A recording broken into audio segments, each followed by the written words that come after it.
Let me just give you 5 quick items to make sure that you get the maximum result. Real simple. I'm going to do it real quick because we got to finish. The difference in people, the difference in performance, the difference in the final result, the outcome, is it usually dependent upon skill? Is that what makes one person better than another? Yes or no? How many have seen someone with unbelievable innate skill get wiped out by an athlete, a person, a business individual who clearly had less skill? How many have seen this happen? Say aye. It's our ability to maximize. We said on day 1, leaders are what transform organizations. You want to grow this company, you want to transform this company, leaders do it. A leader doesn't mean everybody else follows you. It just means that you have a higher what? A higher standard than anybody else does. What'll make you the leader is when you have a higher expectation, not of other people. Anybody can do that. Of whom? Of yourself. So if you want to know what does it take to take things to the highest level, what's going to take to change my business permanently, not temporary, you can go home and you can install some of these strategies, skills, tactics, tools, insights, and see a significant change. But if that change is going to be a lasting company of value that keeps growing, then the things you've learned here have to become the standard for your organization, not something you did for a period of time. Whenever you look at somebody and say, why are they more successful than anybody else? It's always because of step 1, they've raised their standard. If you go back home and you want to change your life in any way, personally, professionally, or your company, as boring as it sounds, as stupid as it ain't it sounds, you might say, I spent all this time, this energy, this money, and you're going to tell me to raise my standards? Yes. Because even though that's not sexy, it is the only thing that creates lasting change. You can go on a diet and you can lose weight, but what will that person eventually do? They'll go where? Back, unless they raise their standard. Now that sounds so trite and stupid and positive thinky or old school, but the truth is it's the truth. So maybe I can language it in a way that's more compelling to you or more simple. What does it mean when we say raise our standards? It means you turn your shoulds into musts. The difference in people is that they turn their shoulds into musts. The things that you used to say I should do, you do your shoulds when it's convenient, when it's comfortable, when it goes your way. But when something is a must, not to other people, but a must to you, do you find the way to get it done, yes or no? So the difference in people is what's their must, or another word for that is what's their standard.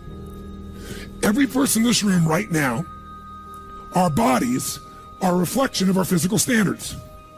They are not a reflection of our desires. Most people have a desire for more energy or a better body or a stronger body or a more fit body. We don't get our goals, we get our musts. The ones that are the musts become how you are. And guess what? It shows up in your rituals. When it's a must, you have different rituals, different things you do consistently when you must have your body a certain way than you should or you'd like to or you ought to. How many follow what I'm talking about here? Say aye. So whether we want it or not, the only way to change your body long term is change what the must is for you. Now, I'm not telling you what it should be. Who the hell am I? I'm just saying maybe it's time for you to take a look. Because many times you set the standard a long time ago, or you lost the standard completely because most of us base our standards by our environment. Who you spend time with is who you tend to become.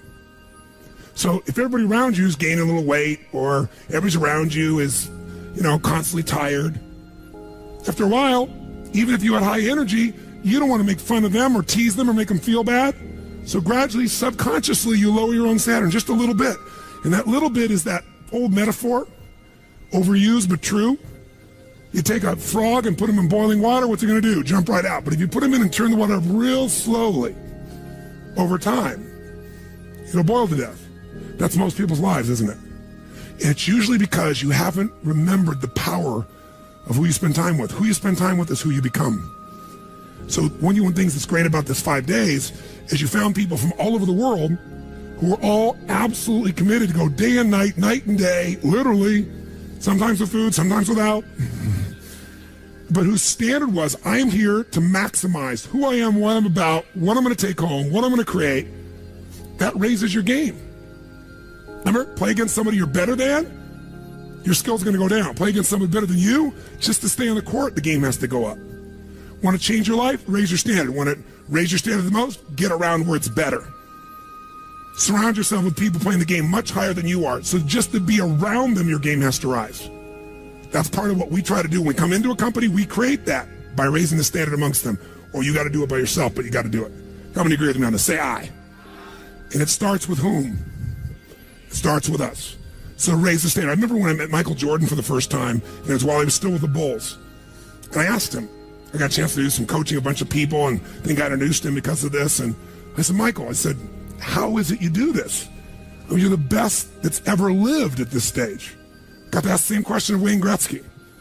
And interesting, Wayne Gretzky, I had read someplace and he gave me the same answer. I asked him the same thing. You're not the fastest. You're not the strongest. You're not, you don't, how is it you're the great one when you're not the fastest, the strongest, the quickest? And he said, well, Tony, I appreciate the compliment, but he said, I think one of my advantages is most people skate to where the puck is and I skate to where the puck is going. The power of what? Anticipation. He knows the pattern. With Jordan, his standard was, I asked him, he said, Tony, everybody, I said, what makes you the best? Is it natural ability? Is it talent? Is it skill? Is it God-given? Is it strategy? What is it? He said, Tony, I think I can say this to you without it sounding like hyperbole. He said, I have got unbelievable natural skills. But he said, study my history and you'll know why I am who I am. I did not make the high school varsity team when I was a sophomore in school. High school, I got cut. He said, I had a lot of natural talent, but the greatest gift of my life was a coach who said, you're not on the team. And I looked at him, I laughed at him. I said, you got to put me on the team. I'm the most talented guy out there. He said, no, you're not. He said, you have a lot of natural talent, but you have no heart, no absolute commitment, no real drive. You're not on my team. And it just crushed him. And finally he negotiated and he said, look, you want to be on my team next year? Simple. Meet me every morning before school for a one-on-one practice, and I'll take this raw talent and I'll teach you discipline. I'll show you how to raise your standard. And if you show up the whole year, I'll guarantee you a spot next year. And if you don't, probably the same outcome's going to happen when you try out next year. He couldn't believe it. And guess what? Most people don't know. Michael Jordan got up every morning and drilled and drilled and drilled and didn't get to be on the team. And next year he was on the team, and he was not only good, he was great. Guess when his career exploded? When he lost again, championship to Detroit. And he was on the bus. He said he was crying in the back of the bus, physically crying, pissed off at all the other players that they hadn't done their job. And something inside of him snapped and realized, crying, whining, blaming everybody else is not the problem. I need to raise my... Because he realized that's what did it for him originally. And you know what he did that year? He lifted weights like never in his entire life. He decided he was going to dominate every person, every floor, every place, every spot in the country. He's going to be stronger than anybody. He practiced like he'd never practiced in his life. And oh, by the way, he won how many NBA championships? How many in a row? 3. Retired, came back and won how many in a row? 3. Never anybody in history would even dream of such a thing, especially after retirement. That's the power of raising your standard. But guess who he competes with? Michael told me one time, he goes, Tony, if I competed with other people, I wouldn't be who I am. He said, my competition is with the best I can be. They're trying to compete with me. That's why I beat them. Because they're competing with where I am. But I'm competing with where I can be. Think about that mindset. Think how your life would be different if you raised the standard of what you expected from yourself, not your people, yourself, to that level. How things could shift. It's all about changing your shoulds to musts. It's all about going back and saying, this is how it's going to be. It's like when Gary Vee was here and he was guys were saying, man, I'm working so hard, man. I work from 9 to 6. He goes, yeah, what are you doing from 8 to 2? 8 p.m. to 2 a.m. That's when you master your craft. I always say to people, it's what you practice in private that you'll be rewarded for in public. People say, oh my God, you have this great ability, this great skill. They didn't see all the hours. This class, this course, I know tons of this stuff like the back of my hand. But if you talk to my team who's exhausted, they'll tell you we're up to 4 a.m. almost every night. To be able to figure out how to provide for you a life cycle and get it to be real so you can think about Nike and give you accurate information about when did they really get to young adult, when they fall down. We had to make phone calls, read financials, do all kinds of stuff. We did all that stuff. We were doing all these things and we've accomplished so much, and I figured out how to make it even better. That level of commitment is what makes you great at what you do and gives you that little edge that makes you stand out from everybody else. And that standing out is what makes somebody absolutely own an industry or brand themselves like nobody else in the world. That process is what this is about. Raise your standard. When you got to go home, you got to say, where are we going to raise the standard? What am I going to take that's been my should and make it absolute must? Where are we going to do that as a team and how are we going to pull it off? Now, who here has ever, by the way, your income right now is a result of your standards as well. It's not the industry and it's not the economy. Who here is making more money today than you made 10 years ago? Let me see your hands. How many feel like it's not enough today? Let me see your hands. And how could that be? Real estate's so cheap now. Computers are cheaper than they were then. You get so much more for your money. Because once you achieve a level, who knows what happens? You immediately, you close the gap, you create a new gap. That's because that's what makes us grow. Who's willing to go back to where you were 10 years ago? Not many. Some of you would be because it's gotten worse in the last 10 years for you. But the majority, there's no way. See, once you're fortunate enough, if you don't like cleaning house, once you're fortunate enough to have somebody clean your toilets, you will not be doing that again. Unless you like that. You'll find somebody who loves cleaning toilets and you'll pay them handsomely. Because now to go back and do that, once you've had the privilege of not having to do that, it's a different game. It's a gross metaphor, but who gets what I'm talking about here? Say I. Once you have a must, you find a way to get to it. Every one of you in this room is earning what you must earn, not a dime more. Don't get me wrong, you might have big goals, big desires, but it's not a must for you. Because even when the economy crunches, if it's a must, you will find the way. How many agree with me on this? Say I. See, when it was a must for me to get at one level, I did. I remember it was a must for me to finally make $1 million a year. I had my son Jarek going to be born. I swore I would never have a child unless I was financially set, and I wasn't financially set. And he was on his way. I went from $38,000 a year to making $1 million a year in the next 12 months. And that was all BS. In my head, I thought all my growing up, all the pain was because my parents fought because there was no money. They would have fought anyway. Because I believed that, though, I raised the standard, made it happen. And then I made $1 million a year for 7 straight years. Even though I built 5 more companies, even though I was helping more people, I made the same amount of money. Guess why? That was my must. At some level above that, seemed greedy. Now, it wasn't like I had this incredible lifestyle. I owned a magical home. I had this place called the Del Mar Castle overlooking the ocean in Del Mar, California. But I was on the road, staying at the Ramada Inn in Milwaukee with shag carpeting and smelly, dead animals on the wall on my birthday. And my maid, she's back at home in the castle going, "Oh, Mr. Robbins, happy birthday. Oh, I can't help thanking you. It's so wonderful. Oh, Mr. Robbins, it's so beautiful here. I was sitting out in the jacuzzi overlooking the ocean. Oh, yes. Oh, I've lost 22 pounds. I can't tell you. It's been so amazing. I get on your Stairmaster and I watch Oprah. I love your gym, Mr. Robbins." And I'm thinking, she's got a multi-million-dollar lifestyle. How many can relate to this in some way, right? So I went from 38,000 to $1 million, so I changed my income. It became an absolute what? It was nothing about money. It was about growing. Because I knew to make more, I'd have to help more people. I'd have to expand. And I came with this goal. I wanted to feed all the people in San Diego that were homeless. First, my goal was 1/3 of the homeless people. And then my goal was everybody. I said, if I can go from 38,000 to $1 million, I should be able to go from $1 million to $3 million in 3 years. And I did it in 12 months. I found the why. I found the reasons. I got a different RPM. But it became a must for me, not a should. You're meeting your must, my friends. Maybe it's time to change your must. Some people's must is to survive. Some people's must is to be okay. Some people's must is to have freedom. Some people's must is to have more than they could possibly spend. Some people's must is take care of everybody around them. Whatever your must is, you're going to get it. When you leave here, get clear on your must. Or raise your what? Step 2, real fast. I'm going to do it real fast. Who here's ever raised the standard and you get out there and you go, I'm going to go do this. And I'm committed. I'm going to change this. I'm going to make that happen. I'm going to lose 50 pounds. I'm going to take my company to the next level. And you're all excited. And then all of a sudden this voice in your head goes, who are you kidding? Who's ever had one of these? Raise your hand. Say I. So once you raise your standard, you got to get certainty behind it. You can sustain it. And that means you got to change your limiting beliefs. You got to change your limiting beliefs. And who has limiting beliefs, by the way? Who? Everyone does. So you got to become aware of it and you got to destroy it. Now, how to do that? Honestly, if you've been to the UPW, you know how. If you haven't, come join me in San Jose or someplace else. And who has limiting beliefs, by the way? Who? Everyone does. So you got to become aware of it and you got to destroy it. Now, how to do that? Honestly, if you've been to the UPW, you know how. If you haven't, come join me in San Jose or someplace else and come through the experience. When you change your limiting belief, everything changes. Because as you believe, so is it done unto you. If you believe you're right, or you believe you're wrong, you're right.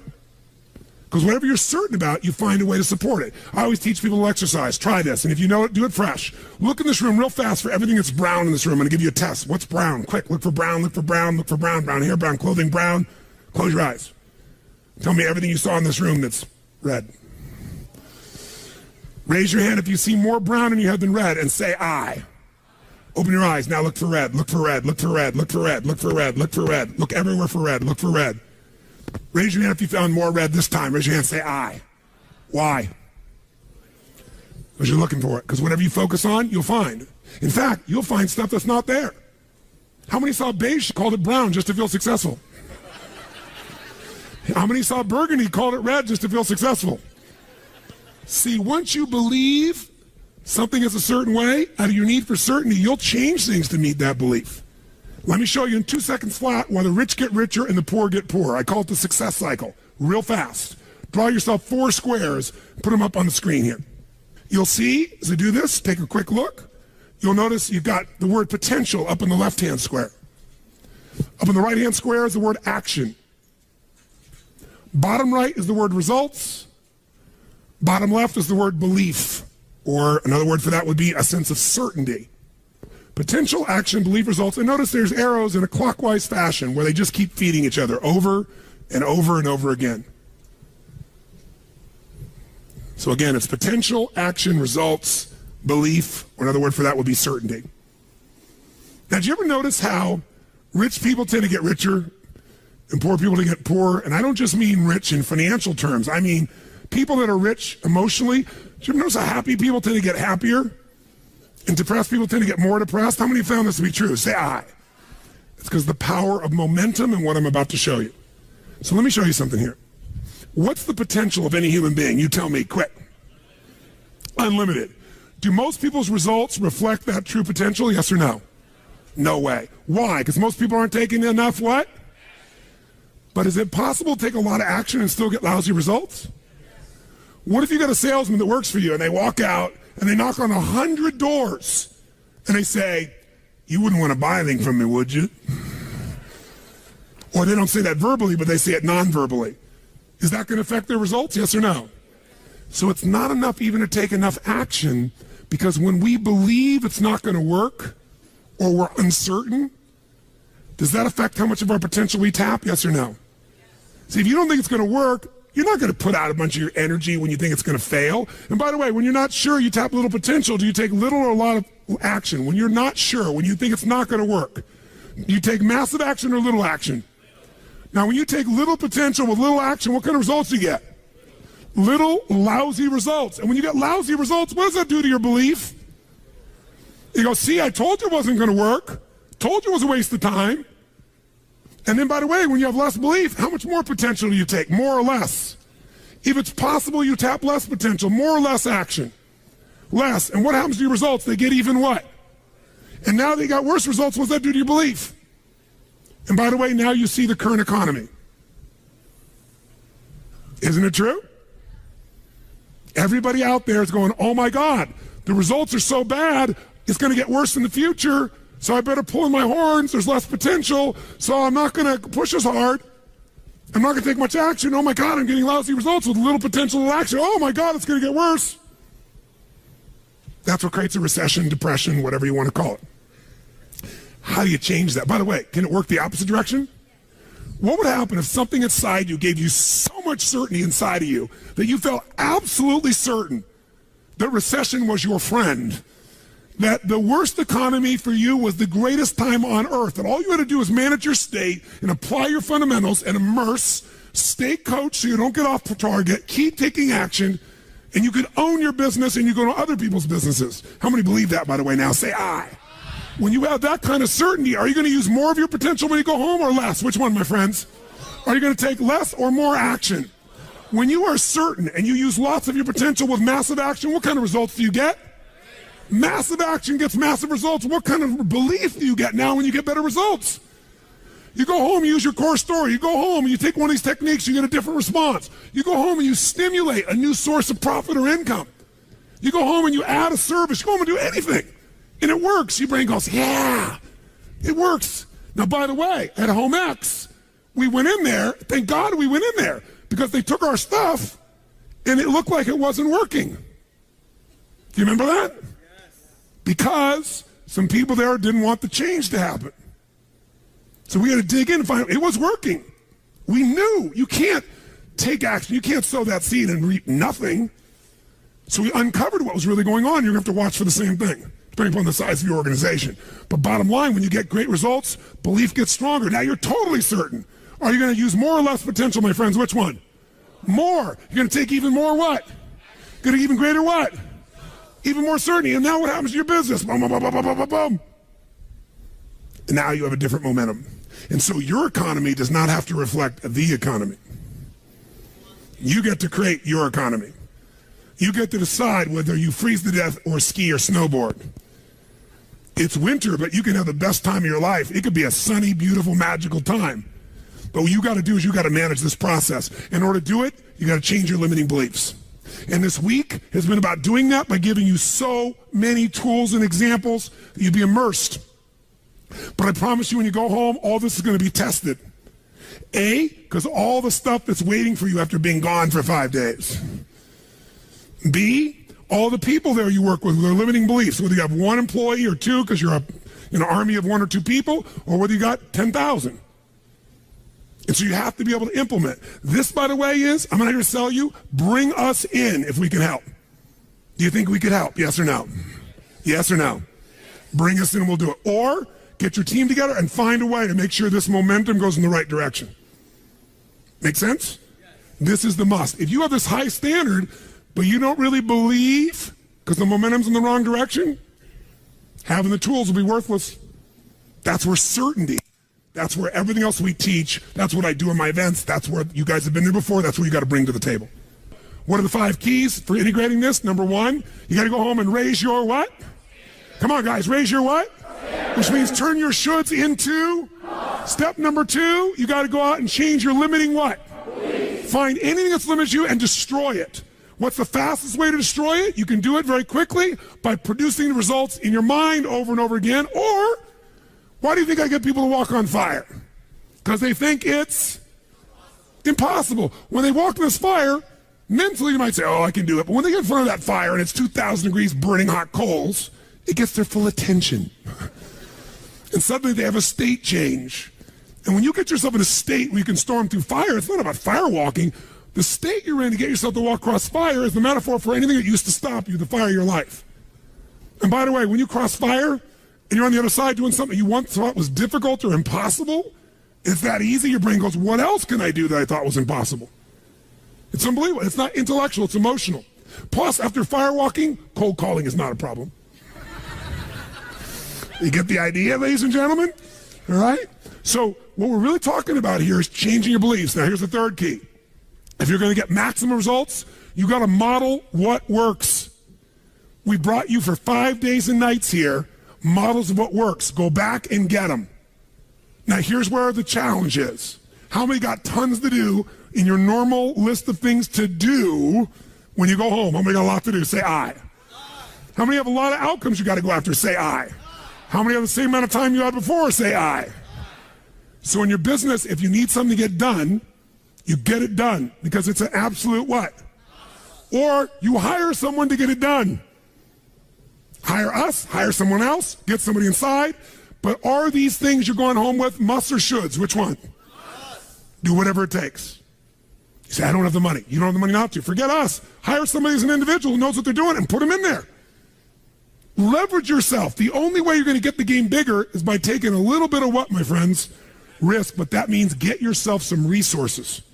Be resourceful enough to get the resources. What's great about this? What is this opening? What is this creating? What's possible? What have I not seen? This is going to make me see. What have I learned from this? What can I learn from this?